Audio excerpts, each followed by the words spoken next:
So this is SA 240, Auditor's Responsibility Related to Fraud in an Audit of Financial Statement. It is an important essay. इससे related एक question आता है. Generally ऐसा question आता है जिसमें कारों को भी हमको डालना होता है, कंपनीज का भी जो फ्रॉड रिलेटेड सेक्शन है उसको भी हमको मेंशन करना होता है. तो ये स्टैंडर्ड क्या बोलता है? Primary responsibility management and TCWG की है. अगर कोई मिसस्टेटमेंट है वो इंटेंशनल है तो फ्रॉड है, अनइंटेंशनल है तो एरर है. ऑडिटर कंसर्न होगा टू टाइप्स ऑफ फ्रॉड से, that is causes miss statement in financial statement, या तो फ्रॉडुलेंट फाइनेंशियल रिपोर्टिंग या फिर miss appropriation of assets. Fraudulent financial reporting जो मैनेजमेंट लेवल पे होता है, 3M होता है उसमें, मिस रिप्रेजेंटेशन और इंटेंशनल ओमिशन कर दिया आपने किसी इवेंट और ट्रांजैक्शन का, किसी अकाउंटिंग रिकॉर्ड का मैनिपुलेशन कर दिया, या फिर किसी अकाउंटिंग प्रिंसिपल का मिस एप्लीकेशन कर दिया. और मिस एप्रोप्रिएशन ऑफ एसेट जो है वो एम्प्लॉय लेवल पे होता है. आपने कुछ स्टील कर लिया, इम्बेजलिंग रिसीट्स, कोई रिसीट्स आपने इम्बेजल कर ली, कोई एसेट आपने इंटेलेक्चुअल प्रॉपर्टी या एसेट आपने स्टील कर लिया, या आपने एंटिटी से खर्चा करवाया अपने पर्सनल यूज के लिए, या आपने एंटिटी का एसेट जो है पर्सनल यूज के लिए यूज कर लिया.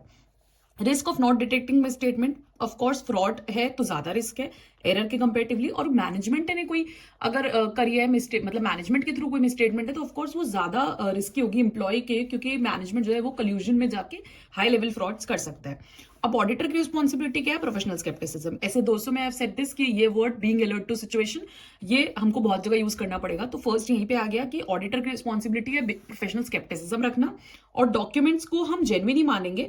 अगर कोई कॉन्ट्रेरी है कि हमें लग रहा है, तो अगर ऑडिटर बिलीव करता है डॉक्यूमेंट्स ऑथेंटिक नहीं है तो तब ऑडिटर इन्वेस्टिगेट करेगा. जनरली इन नॉर्मल केस में हम डॉक्यूमेंट्स को जेन्युइन ही मानते हैं. फिर रिस्क असेसमेंट प्रोसीजर्स क्या है? Inquiries of management and other within the entity, of course inquiry करेंगे. Obtain understanding is how TCWG exercise oversight of management process for, कि TCWG कैसे इन सिचुएशंस में रिएक्ट करता है उसकी अंडरस्टैंडिंग हमको रखनी है. कैसे आइडेंटिफाई रिस्पॉन्स कर रहा है रिस्क ऑफ फ्रॉड को, इंटरनल कंट्रोल हैं जो रिस्क को मिटिगेट कर रहे हैं या फिर नहीं, या कोई अनएक्सपेक्टेड रिलेशंस हैं जो ऑडिट प्रोसीजर परफॉर्म करने में हेल्प कर रहे हैं. Then FRF can be committed by overriding controls using techniques. ठीक है, ये FRF मैनेजमेंट ओवरराइड कर रहा है कंट्रोल्स को, तो क्या फ्रॉडुलेंट फाइनेंशियल रिपोर्टिंग चीजें हो सकती है जो कैसे कमिट हो सकती है. ठीक है, तो इसमें क्या हो सकता है? रिकॉर्डिंग फिक्टिशियस जर्नल एंट्रीज, जो जर्नल एंट्रीज हुई भी नहीं है वो हमने कुछ ऐसा रिकॉर्ड कर दिया, कोई टर्म्स और सिग्निफिकेंट ट्रांजेक्शंस को ऑल्टर कर लिया, कोई adjusting inappropriately adjusting assumptions and changing judgement, कोई जजमेंट था उसको चेंज कर दिया, किसी एजम्पशन को इनएप्रोप्रिएटली एडजस्ट कर दिया, कुछ कंसील कर लिया मतलब छुपा लिया, फैक्ट्स को डिस्क्लोज नहीं करा, कॉम्प्लेक्स ट्रांजैक्शन में एंगेज कर दिया, या फिर कुछ ओमिट कर दिया, डिले कर दिया रिकॉग्निशन को इवेंट्स और ट्रांजैक्शन के. अब हम रिटर्न रिप्रेजेंटेशन ले सकते हैं. वैसे रिटर्न रिप्रेजेंटेशन का ऐसे 580 होता है, बट हम रिटर्न रिप्रेजेंटेशन मैनेजमेंट से कुछ चीजों रिगार्डिंग ले सकते हैं. क्या उसमें मैनेजमेंट बोलेगा कि मैनेजमेंट एक्नॉलेज करेगा उसकी रिस्पॉन्सिबिलिटी कि इंप्लीमेंटेशन ऑफ इंटरनल कंट्रोल वैसे ही है जो फ्रॉड को प्रिवेंट कर रहे हैं, और मैनेजमेंट ऑडिटर को डिस्क्लोज कर रहा है कोई भी सस्पेक्टेड फ्रॉड जो उसकी नॉलेज में है, कोई भी एलिगेशन है सस्पेक्टेड फ्रॉड का, या कोई भी रिजल्ट ऑफ मैनेजमेंट असेसमेंट है due to risk of material misstatement. Then responses to assist ROMM due to fraud at financial level. आप असाइन एंड सुपरवाइज करो personal as per knowledge, skill and ability के हिसाब से. आप selection of accounting policies कर रहे हो जो इंडिकेट कर रही है FFR को. कोई इनकॉर्पोरेट एलिमेंट ऑफ अनप्रिडिक्टेबिलिटी तो नहीं है nature, timing and extent of procedure में. Responses to risk of management override of controls. क्या रिस्क हो सकते हैं, क्या उसके रिस्पॉन्सेज हो सकते हैं जब मैनेजमेंट ओवरराइड कर जाता है कंट्रोल को.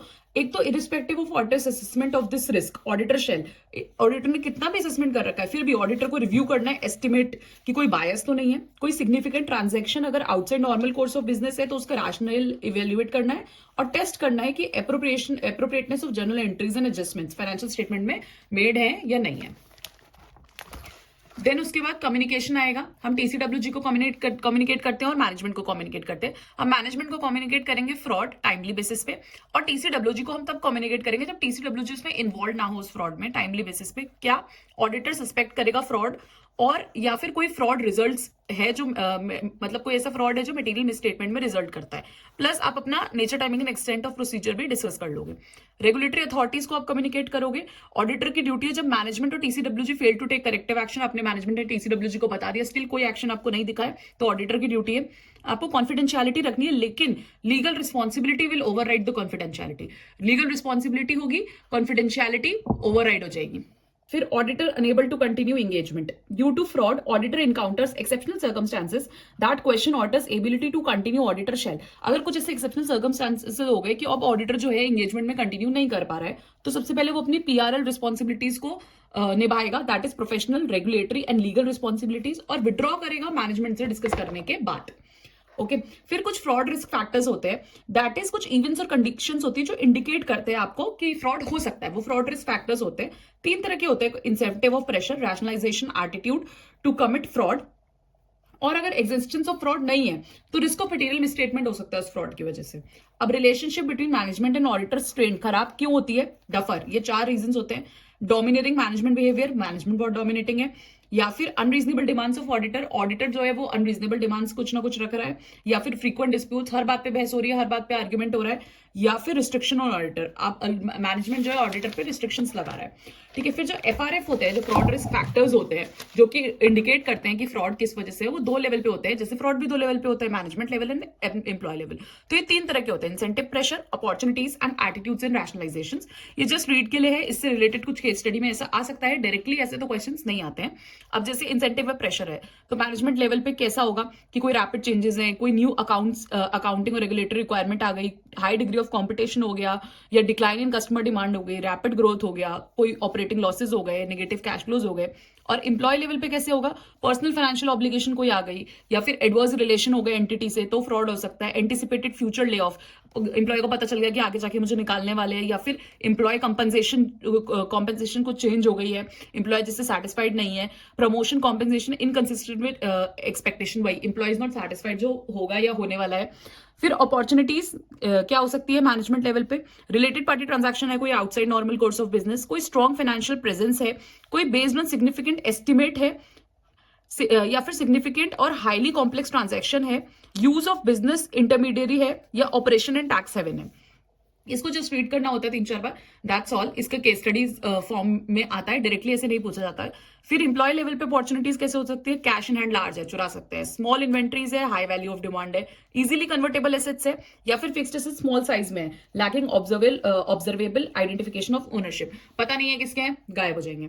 फिर एटीट्यूड्स और रैशनलाइजेशन में मैनेजमेंट लेवल पे क्या है, आपकी वैल्यूज एथिक्स जो ठीक नहीं है, नॉन फाइनेंशियल मैनेजमेंट पार्टिसिपेशन है अकाउंटिंग पॉलिसी में, हिस्ट्री है कि भाई पहले भी वायलेशन ऑफ लॉ होता रहता है, excessive interest by management in stock prices में, committing to investors creditors to achieve unrealistic forecast को कुछ कमिट कर दिया आपने, failing to remedy minimise reported earning, low morale of senior management, no distinction between personal and business transactions, कोई dispute है share holder से, recurring attempts by management justify inappropriate accounting.